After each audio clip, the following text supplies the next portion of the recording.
आप देख रहे हैं म्हारो राजस्थान। आप सबके साथ मैं हूं प्रियंका राय। बहुत स्वागत है आप सभी का। दोपहर के 1 बजने को है और चलिए सबसे पहले आपको ये बता देते हैं कि 1 बजे की कौन कौन सी 5 बड़ी खबरें हैं। खबर नंबर 1 आपको दिखाएंगे पीएम मोदी का टेंपल रन। खबर नंबर 2 होगी कटारिया ने आखिर सफाई क्यों दी, किस बात पर दी। खबर नंबर 3 दिखाएंगे भरतपुर में खूनी जंग की। खबर नंबर 4 होगी शहर शहर बेखौफ हो रहे बदमाशों की और इसके साथ ही नजर रहेगी खबर ट्रक ड्राइवरों की गुंडई पर। और शिक्षा नगरी को विकास कार्यों की सौगात मिली है। 711 करोड़ रुपयों के विकास कार्यों की सौगात दी गई है। वीसी के जरिए कार्यक्रम से मुख्यमंत्री अशोक गहलोत जुड़े हैं। ये मैं आपको एग्जाम्पल दे रहा हूं कि अब ये कंट्री में कहीं नहीं है। राज्य सरकारों के पास में बहुत सीमित साधन होते हैं, केंद्र के साथ साथ में असीमित साधन होते हैं। तो मोदी जी को चाहिए कि ऐसी योजना पूरे मुल्क में लागू करे।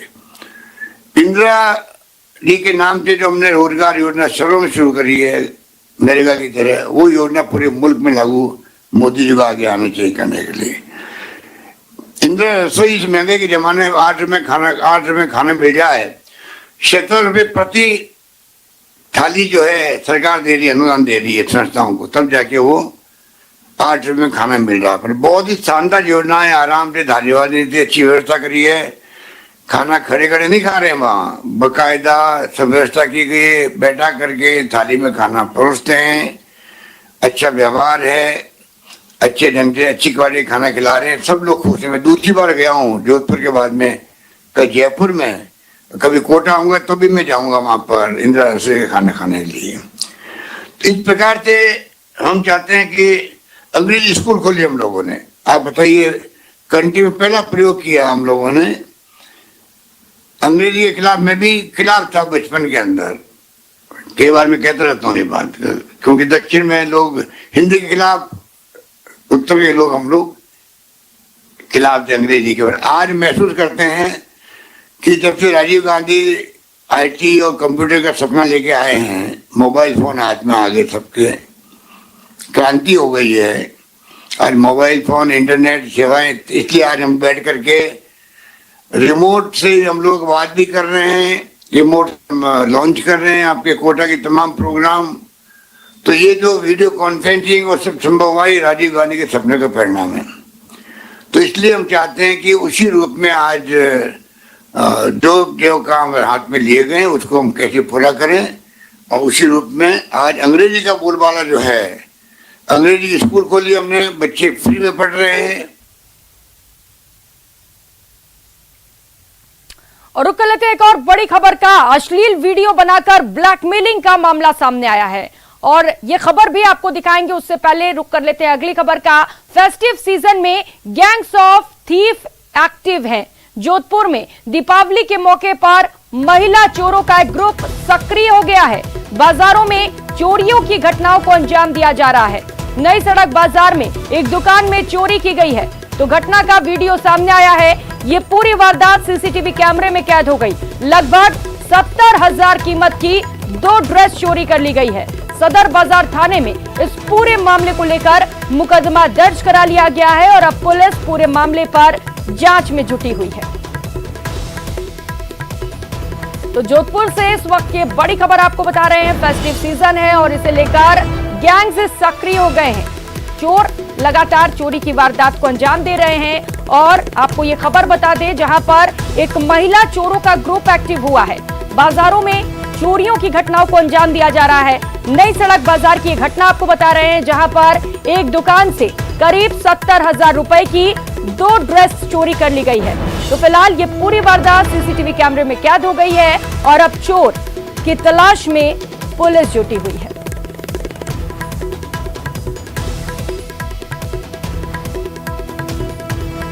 चंद्रशेखर सेओगी हमारे साथ जुड़ चुके हैं।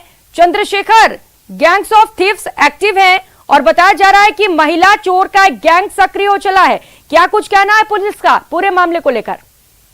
देखिए, बात करें तो जिस प्रकार से दीपावली का मौसम जो सीजन नजदीक आया, इसके साथ ही बाजार सजने लगे और बाजारों में धीरे धीरे भीड़ भी उमड़ने लगी है। इस भीड़ के उमड़ने का मौका जो है, इस तरह की महिलाएं चोर जो लगातार उठाती है। और जोधपुर के त्रिपुरा बाजार जो है सबसे ज्यादा इस गैंग के जो है निशाने पे रहता है। कई महिलाओं के जो पर्स चोरी होने की वारदातें सामने आई। लेकिन ताजा घटना जो है नई सड़क क्षेत्र की है, जहां राजपूती पोशाकों की दुकान पर जो है महिलाएं 6-7 महिलाएं घुसी और सीसीटीवी में स्पष्ट नजर आ रहा है कि महिलाएं जो घुसने के बाद पूरी दुकान में घूम घूम कर जो है पोशाकों से छेड़छाड़ करने लगी। और जब महिला कर्मचारी ने उन्हें टोका तो भी वो नहीं मानी। और जब वो निकल गए तो उन्होंने जब पोशाकों की गिनती की तो उन्हें पता चला कि करीब 70,000 से अधिक की पोशाकें वो महिलाएं चुरा कर ले गई।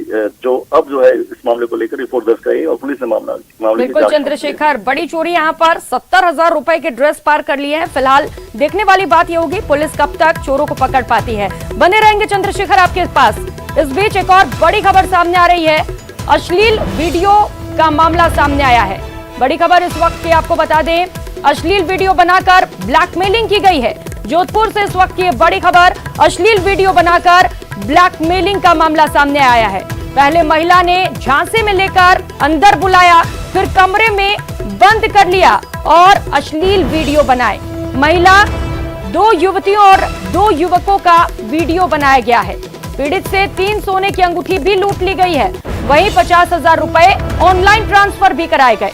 वीडियो वायरल करने की धमकी भी दी गई और इसे लेकर ब्लैकमेलिंग की जा रही थी। पूरे मामले को लेकर मंडोर थाने में मुकदमा दर्ज करा लिया गया है और अब पुलिस पूरे मामले पर जांच में जुटी हुई है। चंद्रशेखर, कैसे इस पूरी वारदात को अंजाम दिया गया? कौन है ये महिलाएं? कुछ जानकारी मिल पाई पुलिस को? देखिए, अगर बात करें तो ये पूरा मामला जो है जोधपुर के मंडोर थाना क्षेत्र में हुआ है, जहां पैसे से ठेकेदार एक व्यक्ति है। उसके पास एक फोन आता है और फोन आने के बाद उसे परिचित महिला के घर जो है बुलाया जाता है। जब वो वहां पहुंचता है तो जो जिस महिला ने फोन किया उसे एक कमरे में ले जाती है, जहां पर 2 युवतियां और 2 युवक पहले से मौजूद होते हैं और कमरा बंद करके उसके साथ मारपीट करके उसको कपड़े उतरवा कर उसका जो है अश्लील वीडियो बनाया जाता है। और उसके बाद जो है उसके हाथों में पहनी 3 अंगूठियां और सोने की चेन जो गले में पहनी वो उतार ली जाती है और 50,000 रुपए उसे ऑनलाइन ट्रांसफर करा के उसको लगभग 4 से 5 घंटे तक कमरे में बंद रखा जाता है। उसके बाद उसे छोड़ा जाता है। इसके बाद भी जब उन बदमाशों का मन नहीं भरा तो फिर उसे वीडियो वायरल करने की धमकी देकर और पैसे की जब मांग की गई तो पीड़ित जो है मंडोर थाने पहुंचा, जहां पर उसने ये पूरी शिकायत दर्ज करी है। जिसके बाद सूत्रों के हवाले मिली जानकारी के अनुसार कुछ लोगों को पुलिस ने जो है दस्तयाब किया है। फिलहाल पुलिस मामले की जांच में जुटी है। जी चंद्रशेखर, क्या इसमें नामजद मुकदमा दर्ज कराया गया है पीड़ित की ओर से? जी, इसमें जो है पीड़ित ने 2 महिलाओं के नामजद जो है मुकदमा दर्ज कराया है। लेकिन जो अन्य जो लोग उसके साथ थे, 2 अन्य युवतियां और 2 जो युवक थे, उनको वो नहीं जानता, तो उसको लेकर जो है पुलिस जांच कर रही है। जी चंद्रशेखर, बिल्कुल जिस शातिर अंदाज में इस पूरे वारदात को अंजाम दिया गया है, ब्लैकमेल भी किया जा रहा था, हो सकता है एक बड़ा गैंग भी इसके पीछे हो। फिलहाल ये जांच के बाद पता चलेगा, पूछताछ के बाद और भी खुलासे संभव हैं। बहुत शुक्रिया आपका इन तमाम जानकारियों के लिए। और रुक लेते हैं एक और बड़ी खबर का। डूंगरपुर से बड़ी खबर है, जहां पर ऑटो की टक्कर से युवक की मौत हो गई। सागवाड़ा मार्ग पर पेट्रोल पंप के पास ये भीषण हादसा हुआ। हादसे के बाद ऑटो सहित जो चालक था वो मौके से फरार हो गया है। कोतवाली थाने में मामला दर्ज कर लिया गया है और पूरे मामले पर जांच शुरू कर दी गई है। तो डूंगरपुर से ये बड़ी खबर आपको बता रहे हैं, जहां पर एक ऑटो चालक की लापरवाही सामने आई और तेज गति से ऑटो चालक ने टक्कर मारा और मौके पर ही युवक की मौत हो गई। सागवाड़ा मार्ग पर पेट्रोल पंप के पास यह हादसा हुआ है। एक और बड़ी खबर आपको बता दें, डूंगरपुर से है, जहां पर स्थायी वारंटी गिरफ्तार कर लिया गया है। जानलेवा हमले के मामले में ये फरार चल रहा था। रामसागड़ा थाना पुलिस को 10 महीने बाद इस पूरे मामले पर सफलता मिली है। 18 मार्च को युवक पर तलवार से जानलेवा हमला किया था और मौके से फरार हो गया था। तो फिलहाल ये आरोपी पुलिस की गिरफ्त में आ चुका है और कई महीनों बाद पुलिस को सफलता मिली है। पुलिस आरोपी से पूछताछ कर रही है। तो 18 मार्च को युवक पर हमला किया था, तलवार से हमला किया गया। जानलेवा हमला करने के बाद से आरोपी फरार चल रहा था। करीब 10 महीने बाद पुलिस ने आरोपी को गिरफ्तार कर लिया है। और खबर करौली से है, जहां पर छात्रों का कलेक्ट्रेट पर प्रदर्शन लगातार जारी है। 3rd ग्रेड शिक्षक भर्ती लेवल 2 में पद बढ़ाने की मांग की जा रही है। कलेक्टर को मुख्यमंत्री के नाम ज्ञापन भी सौंप दिया गया है और कम पदों की स्वीकृति जारी करने का विरोध किया जा रहा है। आपको बता दें कि मुख्यमंत्री अशोक गहलोत ने पदों को घटा दिया था। पहले 31,500 पदों पर नियुक्ति की जानी थी, लेकिन उसे घटाकर महज 25,500 कर दिया गया है, जिसे लेकर लगातार अभ्यर्थी प्रदर्शन कर रहे हैं। इस फैसले का विरोध किया जा रहा है। तो 50,000 शिक्षकों की भर्ती करने की मांग भी की जा रही है। तो रीट परीक्षा कई बातों को लेकर हमेशा विवादों में रहा है। इस बीच मुख्यमंत्री का एक फैसला सामने आया, जिसके बाद फिर से भर्ती को लेकर लेवल 2 के जो अभ्यर्थी हैं वो इस वक्त विरोध प्रदर्शन पर उतर आए हैं। तस्वीरें आप देख सकते हैं, बड़ी संख्या में अभ्यर्थी इस फैसले का विरोध कर रहे हैं और उनकी ओर से मांग की जा रही है कि 50,000 शिक्षकों की भर्ती की जाए। तो मुख्यमंत्री के नाम एक ज्ञापन दे रहे हैं और उस ज्ञापन की हम मुख्य मांग ये है कि जो तृतीय श्रेणी शिक्षक भर्ती लेवल 2 के जो राज्य सरकार ने पहले पद 32,000 के समथिंग थे, अभी जो वित्तीय स्वीकृति जारी की है सोमवार को राज्य सरकार ने पदों को लेकर, तो उसमें सिर्फ 25,500 पदों पर ही की है, जिससे कि राजस्थान भर में आक्रोश है युवाओं में और काफ़ी दिन से वैकेंसी भी नहीं निकली है। तो बीएड अभ्यर्थियों में भारी आक्रोश है। तो अभ्यर्थी लगातार इस आदेश का विरोध कर रहे हैं और अब मांग की जा रही है उनकी ओर से कि कुल 50,000 पदों पर भर्ती की जाए और इसी को लेकर लगातार प्रदर्शन किया जा रहा है। धर्मेंद्र सहयोगी इस वक्त हमारे साथ जुड़ चुके हैं। धर्मेंद्र, 50,000 पदों पर भर्ती की मांग की जा रही है, क्या लग रहा है कोई सुनवाई होगी इसे लेकर? देखिए, बताना चाहूंगा, छात्रों ने जो पिछले दिनों सरकार ने जब 31,500 पदों की भर्ती की बात कही थी और अचानक से जब वित्तीय स्वीकृति जारी की तो शिक्षक भर्ती लेवल 2 में जो सरकार ने 25,500 पदों पर ही स्वीकृति दी है। इस प्रकार से 6,000 जो पद कम किए हैं उसके विरोध में बीएड डिग्रीधारी छात्रों ने कलेक्ट्रेट पर प्रदर्शन किया और कलेक्टर को मुख्यमंत्री के नाम ज्ञापन सौंपा है। रही बात अगर सुनवाई की तो ये सरकार के ऊपर निर्भर करता है और निश्चित तौर से जो छात्र हैं वो इस मूड में है कि सरकार से किसी भी प्रकार से जो शिक्षकों की भर्ती की जो पद है वो संख्या बढ़ाई जाए। क्योंकि छात्रों का कहना है कि जो 2 साल से भर्तियां नहीं हुई है उसके कारण काफी संख्या में छात्र बेरोजगार घूम रहे हैं और बेरोजगारों में ऐसे समय में शिक्षकों की जो संख्या है पदों की वो कम करना निश्चित तौर से बेरोजगारी बढ़ाएगा। इसके विरोध में ही छात्र प्रदर्शन कर रहे हैं। छात्रों की मांग है कि ये जो भर्तियां की जा रही थी वो काफी कम संख्या में है, तो निश्चित तौर से जो पदों की संख्या उसे 50,000 से अधिक किया जाए, जिससे बेरोजगार छात्रों को राहत मिल सके। जी बिल्कुल धर्मेंद्र, लगातार राहत की मांग की जा रही है और इस फैसले को लेकर विरोध भी किया जा रहा है और यही वजह है कि लगातार प्रदर्शन किया जा रहा है अभ्यर्थियों द्वारा। और उनका यह भी कहना है कि लेवल 2 में पद जो घटाए गए हैं वो ठीक नहीं है, उनके साथ अन्याय किया गया। हालांकि देखने वाली बात यह होगी कि क्या कुछ इस प्रदर्शन के बाद अंजाम निकलकर सामने आता है। बहुत शुक्रिया आपका इन तमाम जानकारियों के लिए। और खबर कोटा से है। इस वक्त लोकसभा स्पीकर ओम बिरला बूंदी के दौरे पर हैं। शक्ति नगर स्थित कैंप कार्यालय पर आज स्पीकर बिरला जन सुनवाई कर रहे हैं और आम लोगों की समस्याओं को सुन रहे हैं।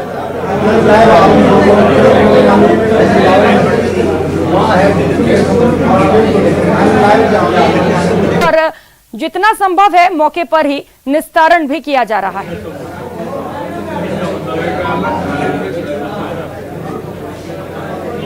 कोटा से इस वक्त की सीधी तस्वीरें आपको दिखा रहे हैं। ओम बिरला इस वक्त कोटा बूंदी के दौरे पर पहुंचे हुए हैं और यहां पर जन सुनवाई की जा रही है। ओम बिरला खुद लोगों की समस्याएं सुन रहे हैं और निस्तारण भी किया जा रहा है।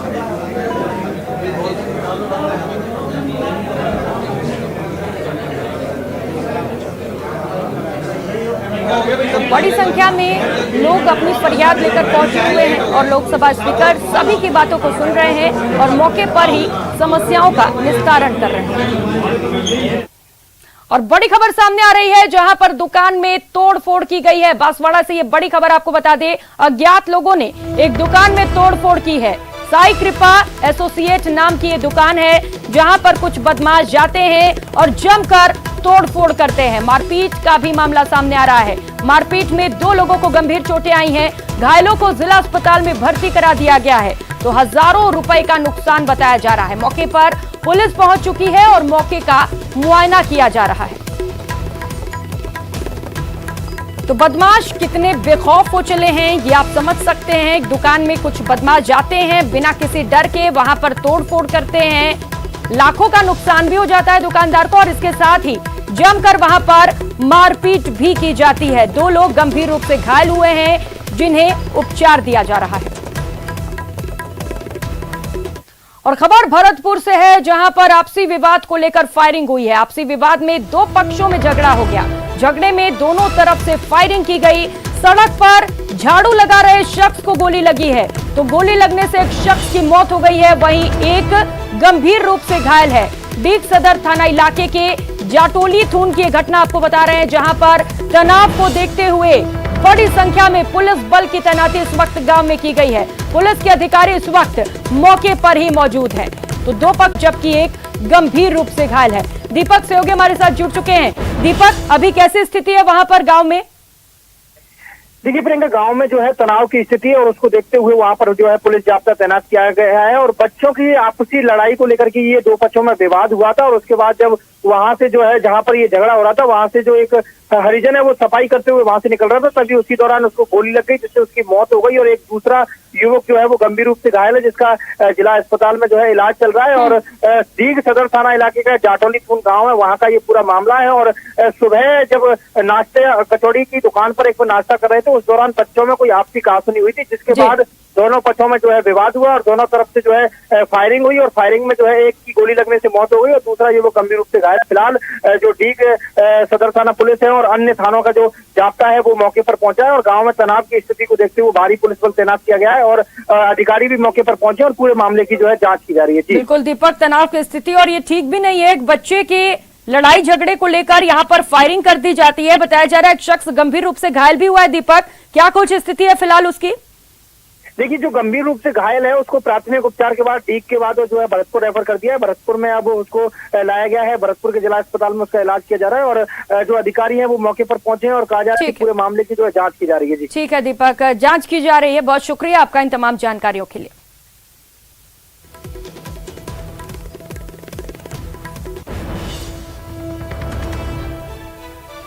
तो बताया जा रहा है कि बच्चों में कुछ विवाद हुआ और इसके बाद फायरिंग हुई, जिसमें एक शख्स की मौत हो गई। और रुक कर लेते हैं एक और बड़ी खबर का। दौसा से बड़ी खबर है, जहां पर जमीन विवाद को लेकर खूनी संघर्ष हुआ है। झगड़े में 7.5 महीने की मासूम की मौत हो गई। आपसी झगड़े में बच्चे की फेंकने से मौत हुई है। बांदीकुई थाना क्षेत्र के नंदेरा गांव का ये पूरा मामला है। मासूम बच्ची की मौत के बाद से ही हड़कंप मचा है। पुलिस के आला अधिकारी इस वक्त मौके पर पहुंच चुके हैं। इस वक्त ये बड़ी खबर आपको बता रहे हैं, जहां पर झगड़ा हुआ, जमीन विवाद को लेकर खूनी संघर्ष देखने को मिला और इस दौरान एक 7 महीने की मासूम को फेंक दिया गया और झगड़े में 7 महीने की मासूम की मौत हो गई है। फिलहाल पुलिस मौके पर पहुंची हुई है और लगातार पूरे मामले पर जांच की जा रही है। वहीं मासूम बच्ची की मौत से पूरे इलाके में हड़कंप मचा हुआ है। पुलिस के आला अधिकारी पहुंच चुके हैं इस वक्त मौके पर। बता दें आपको कि जमीन के विवाद को लेकर यह पूरा मामला हुआ, जहां पर जमीन विवाद को लेकर 2 लोगों में झगड़ा शुरू हो गया और इसके बाद खूनी संघर्ष देखने को मिला। गुस्से में एक मासूम बच्ची को फेंक दिया गया, तो बच्ची की मौत हो गई है इस झगड़े में और इसके बाद से ही आला अधिकारी इस वक्त मौके पर पहुंचे हुए हैं। आशीष सहयोगी हमारे साथ जुड़ चुके हैं ज्यादा जानकारी के साथ। आशीष, एक 7 महीने की बच्ची की मौत हो गई इस झगड़े में, क्या कुछ कहना है पुलिस का? जांच कहां तक पहुंची है अभी? बिल्कुल, पुलिस इस समय जांच कर रही है पूरे मामले की। ये बांदीकुई थाना क्षेत्र के नंदेरा गांव की घटना है। सुबह भी इस बात को लेकर विवाद हुआ था, एक जमीन को लेकर विवाद चल रहा था। जब ट्रैक्टर सुबह चलाए गए तब विवाद हुआ। विवाद के बाद ये मामला शांत हो गया। जो घर के पुरुष सदस्य थे वो अपने कामों पर चले गए, लेकिन उसके बाद में महिलाओं में आपस में झगड़ा हो गया और उसी दौरान जो ये बच्ची थी, इसका नाम गौरी है, जो 7 महीने की बच्ची थी, जो अपनी दादी कमली देवी की गोद में थी, इस झगड़े में वो या तो गिर गई या उसे फेंक दिया गया। दोनों घटनाक्रमों की पुलिस जांच कर रही है। आशीष, किसकी गोद में थी, किसने फेंका है? कुछ लोग वहां पर मौजूद रहे होंगे, अभी तक जांच कहां तक पहुंची है? पता चल सका है कि किसने इस मासूम को फेंक दिया इतने गुस्से में? बिल्कुल, आपसी झगड़ा हुआ है और इसमें पुलिस इस बात की जांच कर रही है कि ये जो बच्ची है ये झगड़े में गोद से गिरी है या फिर किसी ने फेंका है, इसकी जांच की जा रही है। लेकिन जो सूचना है उस आधार पर बच्ची की मौत हो चुकी है और जो दादी है वो घायल है। बिल्कुल आशीष, तो फिलहाल ये जांच का विषय है कि बच्ची को फेंका गया या झगड़े में गिर गई, लेकिन दुखद खबर यह है कि एक 7 महीने की बच्ची की इस झगड़े में मौत हो गई। बहुत शुक्रिया आशीष आपका इन तमाम जानकारियों के लिए। और रुक कर लेते हैं अगली खबर का। महिला से बीच सड़क पर लूट की वारदात को अंजाम दिया गया। इस वक्त की बड़ी खबर आपको बता दें जोधपुर से, जहां पर स्कूटी सवार महिला से लूट की गई है। बदमाशों ने लात मारकर स्कूटी से महिला को गिरा दिया और फिर बैग में रखा सोने की चेन और 21,000 रुपए लूट लिए। सीसीटीवी में ये बदमाश साफ तौर पर नजर आ रहे हैं। 2 बदमाश सीसीटीवी तस्वीरों में कैद हो गए हैं। ये तस्वीरें भी आपको दिखा रहे हैं जहां पर बाइक पर सवार होकर 2 बदमाश आते हैं, स्कूटी सवार महिला को लात मारते हैं। जब महिला जमीन पर गिर जाती है तो उसे लूटपाट की वारदात को अंजाम दिया जाता है। तो फिलहाल पुलिस अब पूरे मामले पर जांच में जुटी हुई है और सीसीटीवी के आधार पर आरोपियों की तलाश की जा रही है। और पुलिस का कहना है कि जल्द ही बदमाशों को सलाखों के पीछे पहुंचा दिया जाएगा।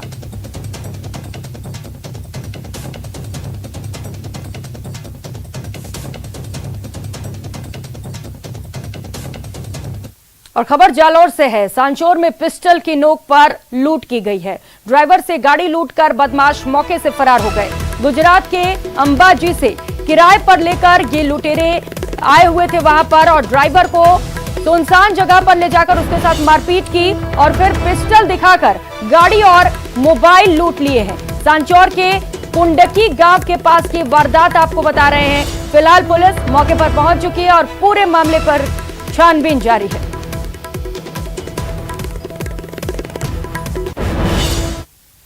और रुक कर लेते हैं अगली खबर का। बीकानेर से यह खबर है जहां पर खाजूवाला में देर शाम फाइनेंस कर्मचारी से लूट मामले में पुलिस को सफलता हाथ लगी। पुलिस ने लूट के 3 आरोपियों को हिरासत में लिया है। आरोपियों से 1 कार, 2 बाइक और लूट के सामान बरामद किए गए हैं। दरअसल भारत फाइनेंस कंपनी में कलेक्शन का काम करने वाला दीपाराम कलेक्शन करके लौट रहा था, तभी 8 KYD के पास एक कार में सवार होकर आए लुटेरों ने उसकी बाइक को टक्कर मार दी और उसका बैग लेकर मौके से फरार हो गए। बैग में बताया जा रहा है कि करीब 1,17,000 रुपए थे और इसके साथ ही कुछ सामान भी थे। पीड़ित ने तुरंत इसकी सूचना पुलिस को दी। इसके बाद पुलिस ने क्षेत्र में नाकाबंदी करवा दी और लुटेरों की तलाश शुरू कर दी। फिलहाल लुटेरों से पुलिस पूछताछ में जुटी हुई है। इसके बाद संभवतः और भी खुलासे होंगे।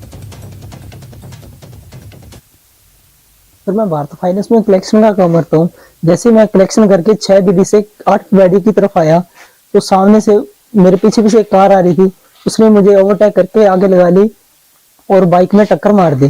जैसे मैं सर गिर गया तो गाड़ी से 2 आदमी उतरे और मुझे धक्का मुक्की करने लगी तो मेरे से बैग छीन कर वो ले गई, जिसमें से 1,17,000 रुपए थी और उसमें टैब, बायोमेट्रिक, पावर बैंक और कुछ जरूरी डॉक्यूमेंट थे।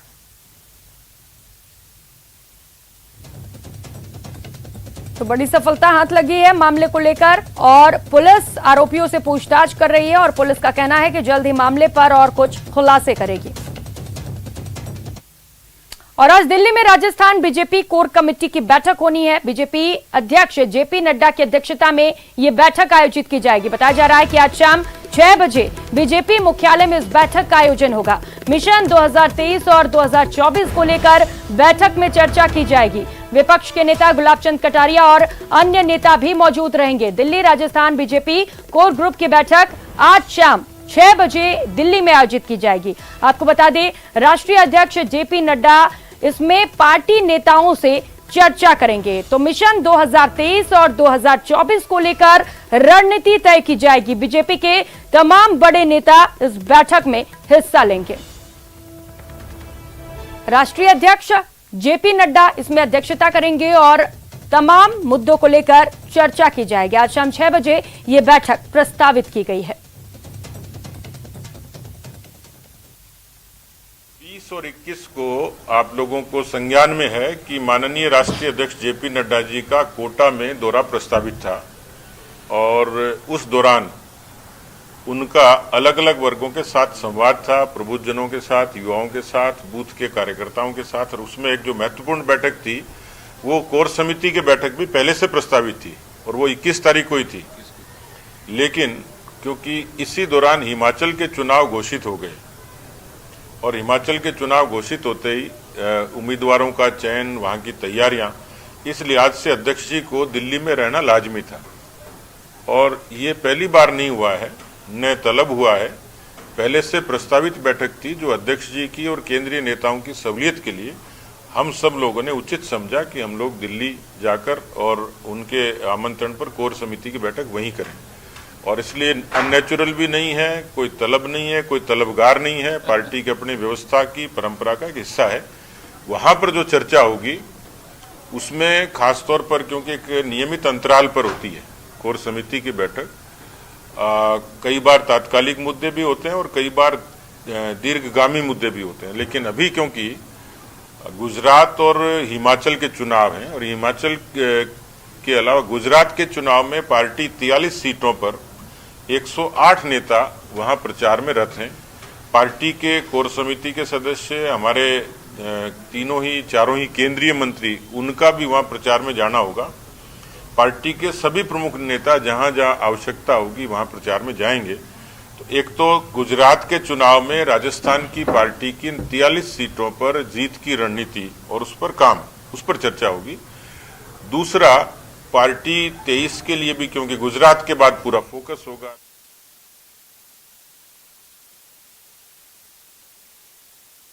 बीजेपी के नेताओं को तलब किया गया है क्योंकि गुटबाजी कम दिखे। नहीं, मेरे हिसाब से तलब नहीं है। अगर कोई ठीक तरह से समझे, यही 20 और 21 तारीख हमारी कोटा की राष्ट्रीय अध्यक्ष जी नड्डा जी के कार्यक्रम तय था और उसी में हमारी कोर कमेटी का भी टाइम तय था। वो कोर कमेटी की मीटिंग और वो कार्यक्रम हिमाचल के चुनाव की घोषणा हो जाने के कारण से राष्ट्रीय अध्यक्ष जी का आना संभव नहीं था, तो उन्होंने वो जो कार्यक्रम वहाँ होने वाला था उसको तो रखा। लेकिन ये कोर कमेटी में उन्होंने सोचा कि मैं इस कोर कमेटी की बैठक जो कोटा में लेने वाला हूँ वो मैं दिल्ली में आकर के इसको एडजस्ट कर सकता हूँ, तो उसी के तहत शायद उन्होंने ये मीटिंग आज रखी है। और वही 21 तारीख थी वहाँ भी, और आज भी 21 तारीख भी। चेहरे पर चुनाव कभी कभी लड़ी, बिना चेहरे के लड़ने के बाद भी चेहरा घोषित हो जाता है। गौरव सिंह जी को हमने जब मुख्यमंत्री बनाया तब क्या चेहरे पे चुनाव लड़ा था?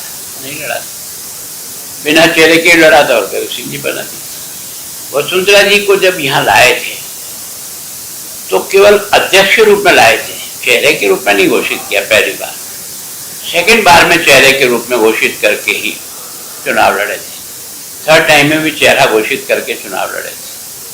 कभी घोषित करके लड़ते हैं, कभी नहीं करते हैं, लेकिन हमारे यहाँ चेहरा इतना महत्वपूर्ण नहीं होता जितना संगठन महत्वपूर्ण होता है।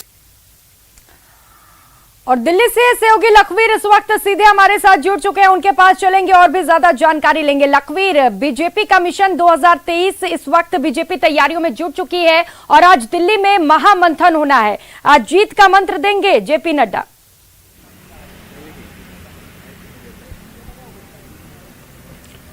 बिल्कुल प्रियंका, आज राजस्थान बीजेपी कोर ग्रुप की बैठक राष्ट्रीय अध्यक्ष जेपी नड्डा की अध्यक्षता में दिल्ली में बुलाई गई है। कई मायनों में ये बैठक काफी महत्वपूर्ण है, क्योंकि मिशन 2023 और 2024 में कैसे विजयी पताका फहराई जाए, भारतीय जनता पार्टी का कमल कैसे खिले, ये रूट मैप तैयार होगा और उसका ब्लूप्रिंट आज तैयार किया जाएगा।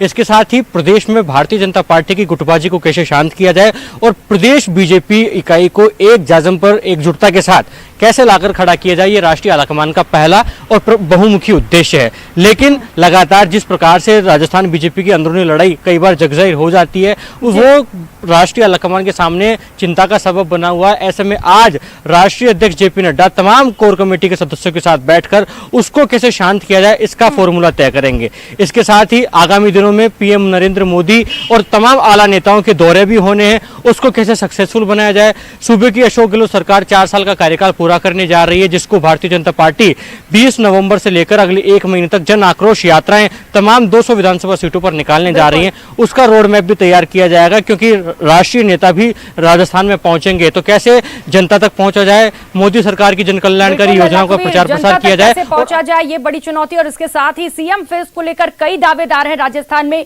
ये बीजेपी के लिए एक बड़ी चुनौती होने वाली है। हालांकि देखने वाली बात ये होगी कि बैठक के बाद क्या कुछ चर्चाएं की जाती हैं। बहुत शुक्रिया आपका लखवीर इन तमाम जानकारियों। एमपी के मुख्यमंत्रियों को भी निमंत्रण दिया जाएगा। सियासी चश्मे से पीएम के दौरे को नहीं देखना चाहिए।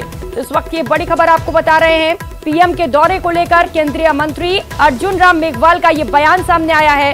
उन्होंने कहा है कि इसे सियासत के तौर पर नहीं देखना चाहिए। पीएम मोदी आ रहे हैं और इसे लेकर सभी को न्योता दिया जाएगा। और फिलहाल यहां वक्त तो चला छोटे से ब्रेक का, लौटेंगे फौरन।